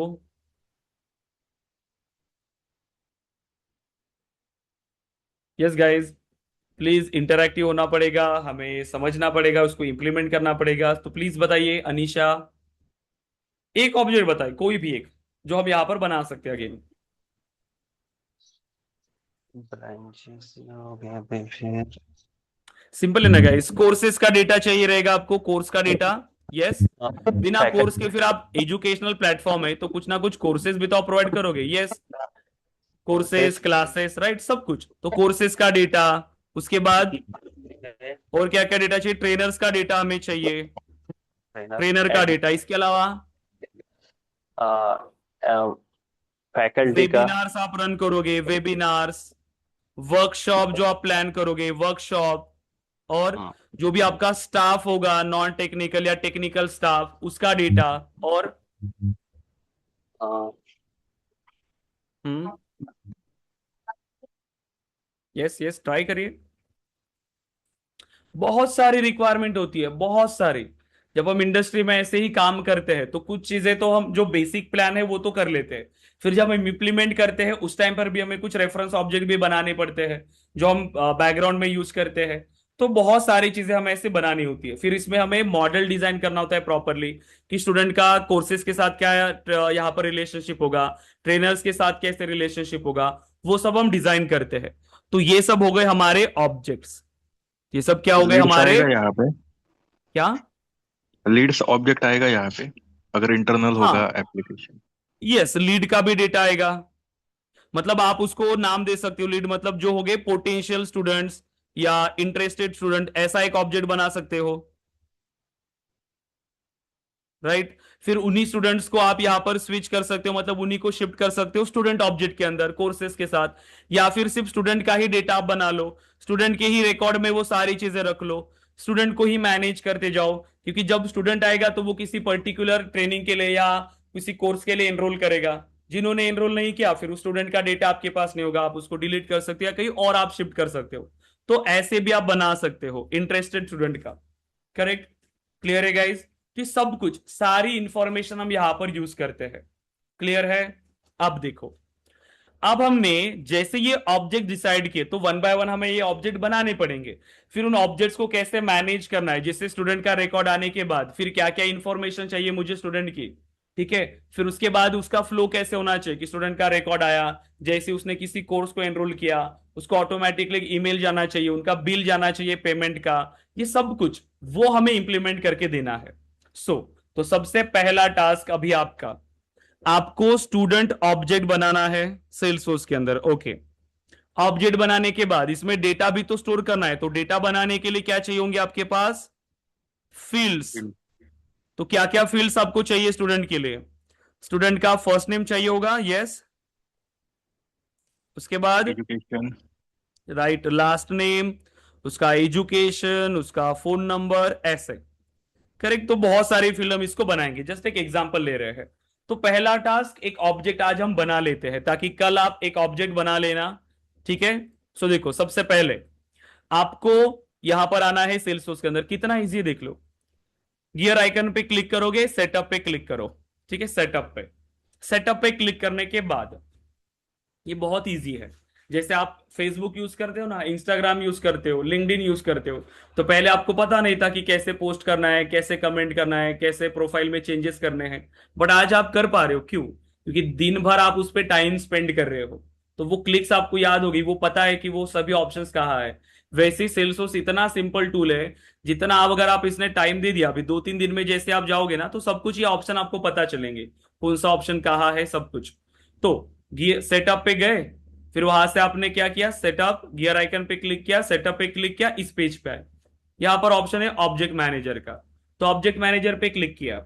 तो ऑलरेडी कुछ ऑब्जेक्ट्स ऑलरेडी यहां पर बने हुए हैं, जैसा हमने कहा सेल्सफोर्स ने कुछ फंक्शनैलिटी ऑलरेडी इंप्लीमेंट किया है, तो कुछ ऑब्जेक्ट्स भी इन्होंने ऑलरेडी बनाए हैं, जैसे अकाउंट, लीड, कॉन्टैक्ट, ये ऑब्जेक्ट ऑलरेडी है। उनको हम कहते हैं स्टैंडर्ड ऑब्जेक्ट, जो ऑब्जेक्ट सेल्सफोर्स ने हमें दिया है। बट हमें अपनी रिक्वायरमेंट के हिसाब से बनाना है, नई रिक्वायरमेंट आ गई, नई इंडस्ट्री के लिए हम काम कर रहे हैं, तो आपको आना पड़ेगा यहां पर क्रिएट। तो क्रिएट पे क्लिक करोगे, कस्टम ऑब्जेक्ट, ठीक है। सो क्रिएट कस्टम ऑब्जेक्ट। अब बस आपको यहां पर देना है आपके ऑब्जेक्ट का नाम। सो आप इस ऑब्जेक्ट को क्या नाम देना चाहते हो वो आप यूज करोगे। क्या नाम दोगे अब आप इसके लिए, बताओ। स्टूडेंट ऑब्जेक्ट है तो क्या नाम दोगे, सिंपल, आप इसको नाम दे दो स्टूडेंट। करेक्ट, सो हमने क्या किया, स्टूडेंट को नाम दिया, ऑब्जेक्ट को नाम दिया, लेबल, सबसे पहला ऑप्शन था लेबल। अब ध्यान देना, जब आप लेबल दे रहे हो तो ये जो एक ऑप्शन मिल रहा है आपके पास, देखो ऑब्जेक्ट नेम, ये 3 फील्ड्स आपको दिख रही है, लेबल, प्लूरल लेबल और ये एक ऑब्जेक्ट नेम। तो जब आप ये लेबल देते हो ना, उसी लेबल से ये ऑब्जेक्ट नेम पॉपुलेट होता है। नाम दिया, अब साइड में से क्लिक करो, आ गया क्या, वही नाम आपका ऑब्जेक्ट नेम में दिख रहा है, ठीक है। सो ऑब्जेक्ट नेम बन गया। प्लूरल लेबल, जैसे उन्होंने एग्जांपल दिया था अकाउंट, अकाउंट का प्लूरल लेबल क्या बना, अकाउंट्स। वैसे ही स्टूडेंट का प्लूरल लेबल क्या बनेगा, स्टूडेंट्स। करेक्ट, तो प्लूरल लेबल दे दिया स्टूडेंट्स। इसके बाद उस ऑब्जेक्ट से रिलेटेड अगर आपको कुछ डिस्क्रिप्शन ऐड करना है कि ये ऑब्जेक्ट आप क्यों बना रहे हो, क्या डेटा आप इसमें स्टोर करोगे, आप इसका डिस्क्रिप्शन ऐड कर सकते हो। फिलहाल मुझे नीड नहीं है तो मैंने नहीं किया। अब ये एक इंपॉर्टेंट है, enter record name, label and format. तो हर एक रिकॉर्ड का एक नाम होता है, उस रिकॉर्ड को आप एक नाम दे सकते हो। तो ये बाय डिफॉल्ट एक फील्ड होती है, उस ऑब्जेक्ट के नाम से क्रिएट होती है। जैसे अकाउंट ऑब्जेक्ट था तो अकाउंट नेम की फील्ड बनी, अब स्टूडेंट ऑब्जेक्ट है तो स्टूडेंट नेम की फील्ड बनी, इस तरीके से, ठीक है। तो अब आप इसको चेंज भी कर सकते हो, क्योंकि ये लेबल है, बस उस फील्ड का नाम है, आप इसको चेंज कर सकते हो। तो मैं इसको नाम दे रहा हूं फर्स्ट नेम, मैंने इसको चेंज किया और मैंने इसको नाम दिया फर्स्ट नेम। और हर फील्ड में आप डेटा एंटर कर रहे हो। अब ये किस टाइप का डेटा आप इस फील्ड में एंटर कर रहे हो, उसी टाइप का डेटा यहां पर आपको प्रोवाइड करना पड़ता है। तो आपको यहां पर टेक्स्ट टाइप का डेटा प्रोवाइड करना है, इसीलिए आपने दिया टेक्स्ट। बाद में हम इसको चेंज करेंगे और ये हम डिस्कस करेंगे अगेन, क्योंकि अभी के लिए जस्ट हम अभी प्रैक्टिकल हमने कुछ डिस्कस नहीं किया, इसीलिए इसको हम फिर से कल रिपीट करेंगे एकदम बेसिक से। तो डेटा टाइप हमने रखा टेक्स्ट, क्योंकि इसमें हम टेक्स्ट डेटा को ही एंटर करेंगे। सभी ऑप्शनल फीचर को हम अलाउ करते हैं, सभी ऑप्शनल फीचर को अलाउ करो। अब इसका डिप्लॉयमेंट स्टेटस रखो डिप्लॉयड, एंड अलाउ सर्च के लिए अलाउ करो। एंड यहां पर एक ऑप्शन होता है, ये भी आप कर सकते हो अलाउ, क्योंकि ये हम यूज करेंगे अगेन। और ये लास्ट ऑप्शन यूजफुल है, launch new custom tab wizard after saving this custom object. आप जब ये ऑब्जेक्ट सेव कर रहे हो तो हमें इसका टैब बनाना पड़ेगा। टैब मतलब ये इस तरीके का टैब, अपॉर्चुनिटी टैब हो गया, लीड्स, अकाउंट्स, ये टैब है क्योंकि इसी के थ्रू आप डेटा को एक्सेस करते हो। तो सिंपल, जैसे आपने बनाया आप सेव पे क्लिक करो तो अब आपका ऑब्जेक्ट रेडी है। ठीक है, नेक्स्ट नेक्स्ट करते जाओगे ये सेव हो जाएगा। ठीक है, ये फील्ड बनाने के लिए वगैरह तो यहां पर टैब बना लो, क्योंकि जैसे आपने कहा कि सेव करते के बाद मुझे टैब का ऑप्शन चाहिए तो आ गया। सिंपल, कोई भी एक टैब स्टाइल आप सिलेक्ट करो, कोई भी एक टैब स्टाइल जो भी आपको लगता है, टैब स्टाइल सिलेक्ट किया, फिर जस्ट नेक्स्ट नेक्स्ट करके इसको सेव कर दो और आपका ऑब्जेक्ट रेडी हो गया। Next and save. अब ये सब क्या ऑप्शन दिख रहे हैं ये आगे जाके डिस्कस करेंगे, अभी के लिए नेक्स्ट नेक्स्ट करो और एंड आपका ऑब्जेक्ट रेडी है। देखो, अब मुझे अगर इस ऑब्जेक्ट में डेटा एक्सेस करना है, एक बार रिफ्रेश कर दो पेज को। ठीक है, अब जो भी ऑब्जेक्ट आप बनाते हो वो आप कहां से एक्सेस करोगे? इस ऐप लॉन्चर पे क्लिक करो, ऐप लॉन्चर, और यहां पे अब आप सर्च करो किस नाम से हमने बनाया, स्टूडेंट। देखो स्टूडेंट्स मिला ये ऑब्जेक्ट, ये पहले से था क्या? नहीं, ये हमने बनाया। क्लिक करो। अभी मैं इसमें ज्यादा फील्ड्स तो नहीं होंगी क्योंकि हमने सिर्फ एक ही फील्ड बनाया था जो ऑब्जेक्ट क्रिएशन के टाइम ही मिली थी, बाकी हमने तो कोई कस्टम फील्ड इसमें नहीं बनाया। तो न्यू पे क्लिक करेंगे तो फील्ड का ऑप्शन आएगा, जितनी फील्ड्स उसके पास होंगी। फिलहाल के लिए हमने एक ही फील्ड बनाया था, फर्स्ट नेम, तो मैं अपने नाम से डेटा बना रहा हूं, अनिकेत। मैंने अपना डेटा बना लिया और सेव। तो मतलब एक स्टूडेंट का रिकॉर्ड मैंने बना लिया। अब देखो ये फील्ड मैंने बना लिया था फर्स्ट नेम, ये 3 फील्ड ऑटोमेटिकली पॉपुलेट हो गई। तो ये कुछ ऑलरेडी फील्ड्स थे जो कुछ ऑब्जेक्ट पे बनती है। जब आप एक ऑब्जेक्ट बनाते हो सो बाय डिफॉल्ट कुछ फील्ड्स उस ऑब्जेक्ट पे बन जाती है, आप उनको यूज कर सकते हो या आप उसको चेंज कर सकते हो, मतलब नई फील्ड आप बनाओगे, ये तो यूजफुल होती है इस ऑब्जेक्ट पे ही। क्लियर है क्या यहाँ तक? ऑब्जेक्ट बना पाओगे अब सब लोग? Yes, Sachin, yes sir. Deepak, Anisha, clear है यहाँ तक? सिंपल है ये सब। तो आज का आपका टास्क है, पहले आप एक अपना यूआई का बना लोगे, एक डेवलपर अकाउंट, फिर उसके अंदर आप एक ऑब्जेक्ट बनाओगे। ठीक है, सोनिशा कोई भी प्रॉब्लम अगर आप फेस करते हो अकाउंट क्रिएट करने में तो मुझे मैसेज करो। कैसे बनाना है मैं एक बार बता भी देता हूं आपको, क्योंकि ये इंपॉर्टेंट है, क्योंकि कल से फिर हमारा प्रैक्टिकल इंप्लीमेंटेशन स्टार्ट होगा और बैच में कोई भी पीछे नहीं रहना चाहिए, हमें सारी चीजें अच्छे से इंप्लीमेंट करना है। So log in dot Salesforce पे क्लिक करेंगे। इसके बाद जैसे ही आपके पास ये ऑप्शन मिलेगा आपको, ठीक है, आपका ये जो हमने किया था, ठीक है, लॉग इन तो नहीं करेंगे, पहले अकाउंट बनाना पड़ेगा हमें। तो developer.salesforce.com इस वेबसाइट पे आएंगे, developer.salesforce.com।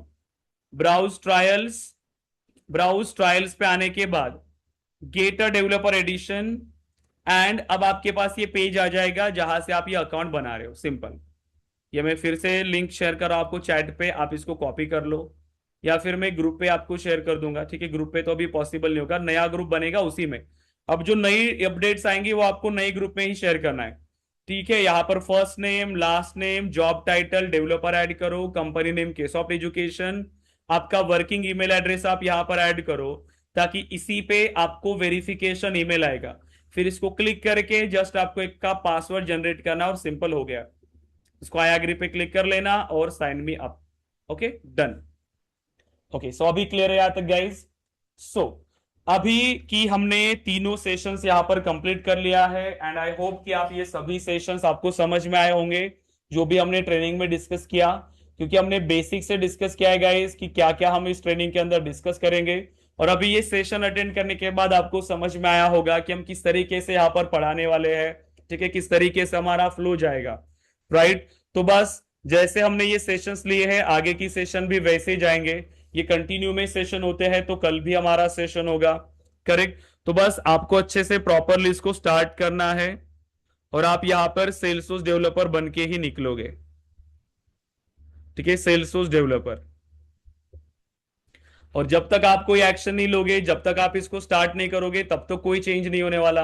अदरवाइज फिर जो जॉब आप कर रहे हो, सिर्फ जॉब ढूंढ रहे हो तो वही होगा, सिर्फ टाइम वेस्ट होगा, लेकिन कुछ भी चेंज नहीं होने वाला है लाइफ के अंदर। तो अभी जो अपॉर्चुनिटी है अब आप स्टार्ट करो, आपने डिसाइड किया है तो। और मेरा प्रॉमिस है कि आप 100% यहां पर ये सारी चीजें अच्छे से सीखोगे और एक जॉब रेडी आप सेल्सफोर्स डेवलपर बनोगे। ठीक है, ये मेरी गारंटी है क्योंकि मैं बेसिक से स्टार्ट करता हूं और एडवांस लेवल पे आपको वो सभी कंसेप्ट अच्छे से क्लियर होंगे, ये मेरी गारंटी है।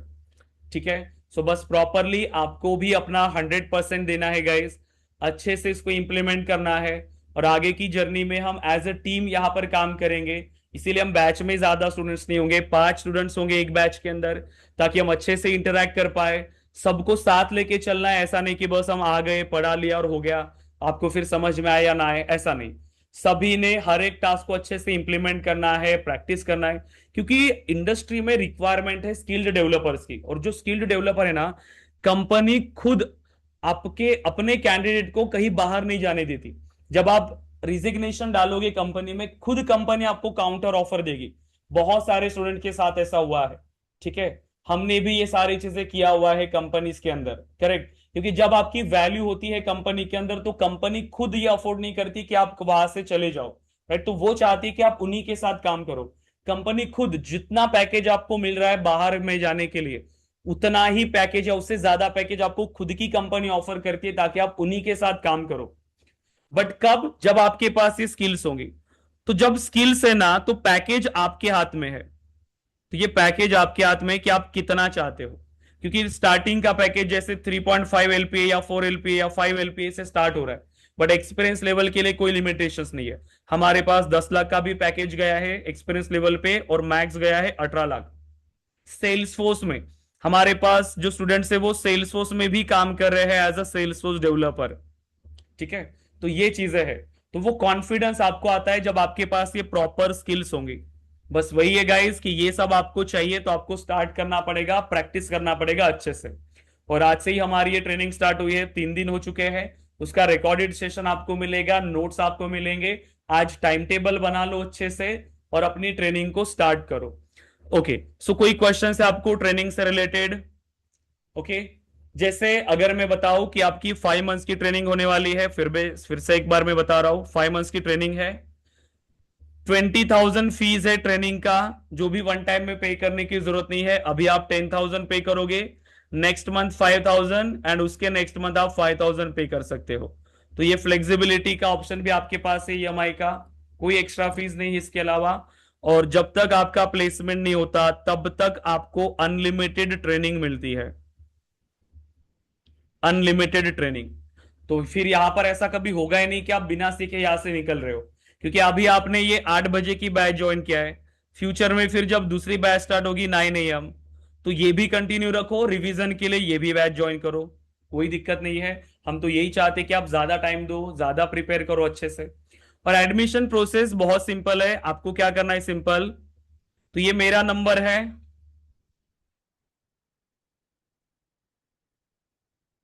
ठीक है। यहां पर आपको मेरा नाम भी दिखाई देगा, या फिर ये नंबर, आप दोनों में से 8485898120 आप मुझे डायरेक्टली कांटेक्ट कर सकते हो, या इसी पे UPI ट्रांसफर करके उसका screenshot and email address, okay, मुझे फॉरवर्ड करो सेम नंबर पे, या आप टीम को फॉरवर्ड करो। ठीक है, और आपकी एडमिशन प्रोसेस कंप्लीट हो जाएगी, और आपको नए ग्रुप में ऐड करके सभी एक्सेस दिया जाएगा। ठीक है, तो ये सारी चीजें गाइस, तो आज कंप्लीट कर लो। सो मिलते हैं अगेन कल के सेशन में, एंड सभी लोग वहां पर होंगे। प्रैक्टिस करो अच्छे से एंड इंप्लीमेंट करो। कोई क्वेश्चन है आपके अगेन इससे रिलेटेड? यस अनीशा, क्लियर है यहां तक सब कुछ? यस, सो टीम से बात करके, या आपको कॉल आ जाएगा थोड़ी देर में, तो एक बार बात करके आपकी एडमिशन प्रोसेस कंप्लीट कर लीजिए और अपनी जर्नी को स्टार्ट करिए। क्लियर है यहां तक? सो कल मिलते हैं गाइस अगेन हमारे सेशन के अंदर। सो तब तक के लिए प्रैक्टिस करो अच्छे से एंड इंप्लीमेंट करिए। ओके गाइस, देन सो कल मिलते हैं अभी, और कल हम इसको स्टार्ट करेंगे। तो अनीशा ये अकाउंट बना लेना, एडमिशन प्रोसेस कंप्लीट कर लेना, और नोट्स का एक्सेस भी ले लीजिए। ठीक है, ओके देन गाइस, ठीक है। सो कल मिलते हैं। सो अभी आप डिस्कनेक्ट कर सकते हैं। Thank you.